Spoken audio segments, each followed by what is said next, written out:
Senhor esteja convosco. Ele está no meio de nós. Proclamação do Evangelho de Jesus Cristo segundo São João. Glória a vós, Senhor.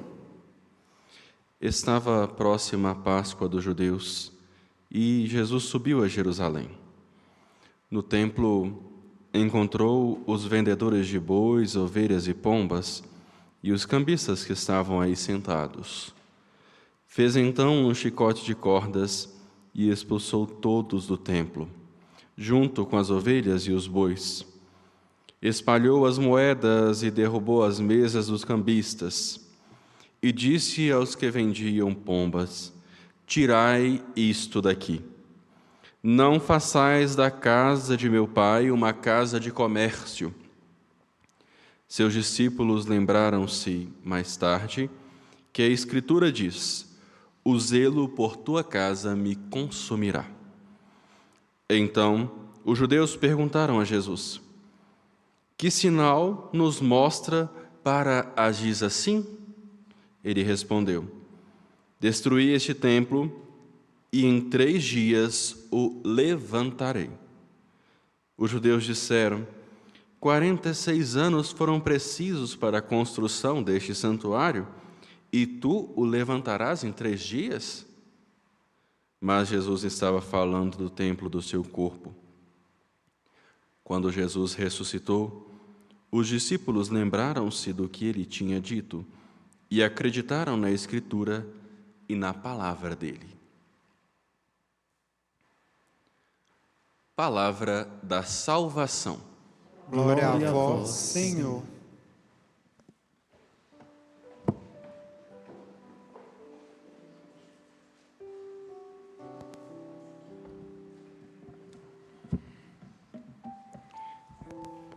Celebramos a festa de uma grande basílica, e a mais importante de todas elas, estando em uma basílica. A mais importante das basílicas da Igreja não é a Basílica de São Pedro, não obstante seja dela que o Papa pontifica. A palavra pode parecer complexa e solene, mas diz respeito a uma realidade muito íntima para a nossa fé. O Papa é o sumo pontífice, e nós entendemos com isso a solenidade, os arcanos, a liturgia, a sofisticação, o cargo. Mas a palavra pontífice, no latim, pontifex, ele é a ponte.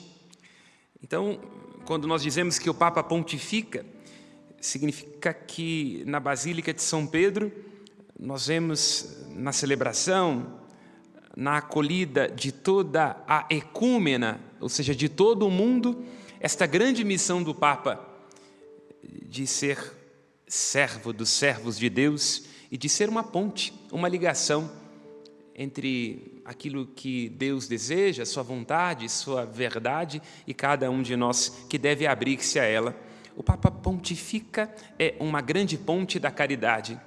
Não obstante, a grande maioria das celebrações em que isso se expresse seja feita na Basílica de São Pedro, não é esta a igreja mais importante, poderíamos assim dizer, do mundo, mas é aquela cuja memória, festa, hoje celebramos, que é a Basílica de São João do Latrão. E o é porque é a primeira igreja, o primeiro espaço físico que Constantino concede à igreja no momento em que cessa a perseguição aos cristãos. Ele dá a estrutura física para que os cristãos pudessem passar a celebrar o culto, que antes era feito de um modo insidioso, de um modo não oficial, quando não até criminoso, naquilo que nós chamamos de domus ecclesia. Domus, casa, casa, igreja. Constantino, então, para manifestar a sua boa vontade, convertendo-se ele em cristão, dá aos cristãos a possibilidade de celebrarem o culto no espaço físico. As basílicas eram, no mundo antigo, locais administrativos. Seria o que hoje nós entendemos como os palácios ou os prédios de repartição pública. Assim como nós temos ali na Praça da Liberdade, inúmeros prédios que hoje servem a museus, mas que já foram símbolos da administração pública. Assim como temos a cidade administrativa, assim eram as basílicas, prédios que simbolizavam a presença, a autoridade administrativa do basileio, ou seja, do rei imperador. Quando então o culto passa a ser permitido, entende-se um novo reinado, um reinado segundo a cidade de Deus, e assim é necessário uma estrutura física para expressar isso. E aí o cristianismo assimila a estrutura, assimila a lógica e preenche de sentido divino. Assim, desta Basílica de São João de Latrão decorrem as outras basílicas, chamadas basílicas maiores, a Basílica de São Paulo fora dos muros, a Basílica de Santa Maria Maior, a Basílica de São Pedro, que na sua primeira construção já se reporta a Constantino, embora esta obra que nós conheçamos hoje seja uma obra já contemporânea, né? Podemos assim dizer, já que ela está ali por volta do século XV, XVI, quando começa a construção da grande basílica. E destas 4 basílicas maiores, sendo a principal de São João de Latrão, decorrem ao longo do mundo as outras basílicas menores, dentre as quais esta em que estamos. Significa que o Papa, reconhecendo o valor arquitetônico, a importância, a singularidade, segundo a fé, segundo a espiritualidade de um espaço, concede a este espaço estar unido a ele. E aí dá a este espaço o título de basílica, para que seja este lugar confirmado na sua missão de ser uma expressão do reino, uma antecipação do céu. Estamos aqui, e este é certamente um lugar muito privilegiado, a casa de Nossa Senhora da Piedade, num lugar que é vocacionado a ser uma expressão do céu. Pois bem, se vamos às leituras escolhidas para nós, na sabedoria da Igreja, vemos que em Ezequiel, a primeira das leituras, há uma relação entre o templo e a água. Do templo jorra a água. Esta água que vai irrigando e despertando a fecundidade da terra, uma água no hebraico apsu, uma água doce, que inclusive converte a terrom, que é a água salgada. Porque na nossa, seguindo a linha natural, os rios todos desaguam no mar. E ao se desaguar no mar, eles se convertem em água salgada. Aqui Ezequiel diz que é o contrário. Desta água que emana do templo, esta água apsu, uma água doce, portanto, indicando aqui que é uma água muito mais disponível para a vida, é uma água que brota do templo. Esta água, por onde passa, vai despertando a fecundidade, vai criando vida, até o ponto de, ao desaguar no mar, não se converter em água salgada, mas uma água que traz salvação. Evidentemente, as etimologias são diferentes, mas se nós estivéssemos lendo aqui na Vulgata, haveria uma substituição de uma água que é salina para uma água que é salutar. Então passa do salino para os salos. Não é uma água de sal, mas uma água de salvação. Entende? O texto brinca com isso. Porque nós entendemos, antes de tudo, em primeiro lugar, que a água é um elemento primordial, sobretudo a água doce. Porque tudo aquilo que tem vida na medida em que tem água. Essa é uma constante entre os seres biológicos. Boa parte do nosso corpo é constituído de água, e assim as plantas, assim toda a fauna, e as águas estão muito presentes no livro do Gênesis, porque é a partir da água que fervilha com o toque do Espírito que surge a vida, e também se diz que o livro do Gênesis tinha 4 grandes rios que dele decorriam. Isso está presente em todo o imaginário das civilizações antigas. O berço da civilização tal qual nós conhecemos, o berço da escrita, está ligado à água. Mesopotâmia, a região da Mesopotâmia. Meso, meio, tamos, rio. Até o nosso patriarca Abraão, segundo as Escrituras, desce de Ur dos Caldeus, em Arã faz uma experiência de Deus e chega até Canaã. Ele está descendo da região da Mesopotâmia. Assim como nós pensamos em civilizações como o Egito, o rio Nilo, pensemos nos rios Tigre e Eufrates, pensemos na própria história da nossa região metropolitana. Por que Santa Luzia está onde está? Por conta do Rio das Velhas. Por que Sabará está onde está? Porque é por meio do rio Sabará, Rio das Velhas, que se chegava a esta localidade. Porque Belo Horizonte foi escolhida para estar onde está? Por conta da água. Ao sair-se de Ouro Preto, pensando numa nova capital, foi preciso pensar num lugar que tivesse muita água. O Córrego do Leitão, o rio Arrudas, entenda? Há uma relação das civilizações e da vida com a existência da água. É isso que Ezequiel, falando de um tempo de renovação, de um tempo de volta, da reconstrução do templo, nos quer fazer sentir. Rio, templo, renovação, o Espírito. E aí, quando nós vamos ao capítulo 7, versículo 37 do Evangelho de João, quando Cristo sobe para a festa das tendas, que é a festa mais importante para o povo judeu, a tenda, lugar do encontro, a tenda de onde decorre o templo, o Senhor Jesus diz: quem tiver sede, venha a mim e beba. Quem crê em mim, do seu interior afluirão rios de água viva. E João intervém nesse momento dizendo: o Cristo está falando do Espírito, que ainda não havia sido concedido, porque ele não tinha sido glorificado. Então, a Escritura, seja no Antigo e no Novo Testamento, estabelece relações entre o rio, a água, que deve emanar do templo, o templo como um sinal do encontro e da renovação da graça de Deus e, portanto, do Espírito. O que Ezequiel está dizendo cumpre-se plenamente em Jesus Cristo, já que Ele é o templo. Vimos nós isso no Evangelho que acabamos de escutar e também na vida de cada um de nós. Porque, como lembra o apóstolo Paulo, na carta aos Coríntios, nós somos o próprio templo de Deus. Quando Jesus se encontra com a samaritana, no capítulo 4 do Evangelho de João, ele a instiga a ir atrás daquilo que é capaz de saciar a sede. Porque todos temos sede, todos temos busca, todos temos procura. Só que não raro, quando tentamos matar a nossa sede aumenta.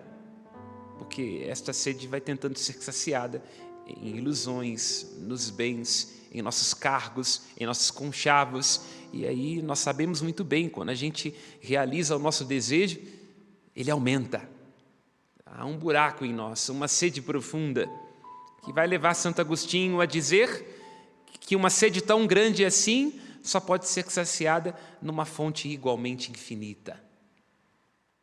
Assim, quando Jesus está com a samaritana, ele diz: quem bebe da água do poço, volta a ter sede.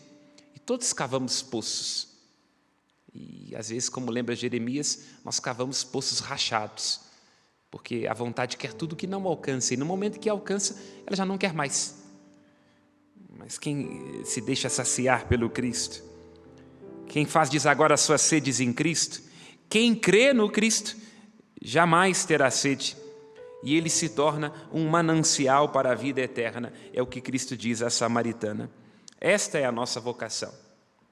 Sermos irradiadores, nos tornarmos uma fonte e um manancial, não de murmurações, não de porcaria, não uma fonte de nós mesmos, de nossas próprias ideias e de nossas próprias ideologias, uma fonte não daquilo que não está devidamente assumido dentro de nós. Tem gente que vai secando tudo em volta. A casa, o casamento, a igreja, a vida comunitária, secando a partir das próprias sedes. Quando, na verdade, em sendo homens e mulheres de sede, temos que deixar que a graça de Deus, que o Espírito de Deus nos atravesse e irrigue. Por onde quer que a gente passe, a gente tem que ser um veículo, um ductus, um cano desta água e desta graça de Deus que vem a nós. Esta água que é a rares de Deus deve nos atravessar como um harisma, Cada um de nós tem que olhar para si e ver como está irrigando com a graça de Deus que recebe. Porque Deus nos dá as suas graças sempre, o tempo todo, se derrama sobre nós de um modo perdulário, exagerado, para que com a graça que nós recebemos, a gente também agracie, faça da casa, das relações, do ambiente de trabalho, um grande jardim florido, um novo Éden. Até que, como lembra o livro do Apocalipse, tentando restaurar a secura criada pelo pecado no livro do Gênesis, fala que quando a Jerusalém celeste descer, o templo do Deus vivo, será instituído um novo jardim, um novo lugar das delícias de Deus, onde nós poderemos estar para sempre com Ele, que fez nova todas as coisas. Para alcançar esta consciência de que nossa vida deve ser uma manifestação do reino, deste reino que é rio que irriga, que renova, que é a presença do Espírito, temos que nos deixar iluminar, caminhar na direção oposta daquela dos fariseus, cheios de si mesmo e por isso secos, dos mestres da lei, dos judeus a respeito dos quais fala o Evangelho escutado há pouco. Eles não eram capazes de compreender este mistério, porque para compreender esse mistério é preciso estar guiado pelo Espírito, deixar-se renovar pelo Espírito. Lembremos do que Cristo diz a Nicodemos: quem não nasce do alto, quem não nasce de novo, não pode entrar neste reino. Para nascer de novo é preciso deixar-se cercar de águas, no útero da Mãe Igreja pelo batismo, ou no útero da Mãe Igreja pela graça da restauração e da renovação. Lembro-me aqui nesse momento, quando na hora da oração consacratória, o bispo reza sobre nós, estamos nos tornando presbíteros, ele pede que o Espírito desça sobre aquele candidato, para que os pecadores alcancem por meio dele a graça da restauração e da renovação. É isto, é o Espírito que nos restaura e que nos renova, quem deve colocar em curso uma obra de santificação em nós, e sem este Espírito nós não conseguimos compreender.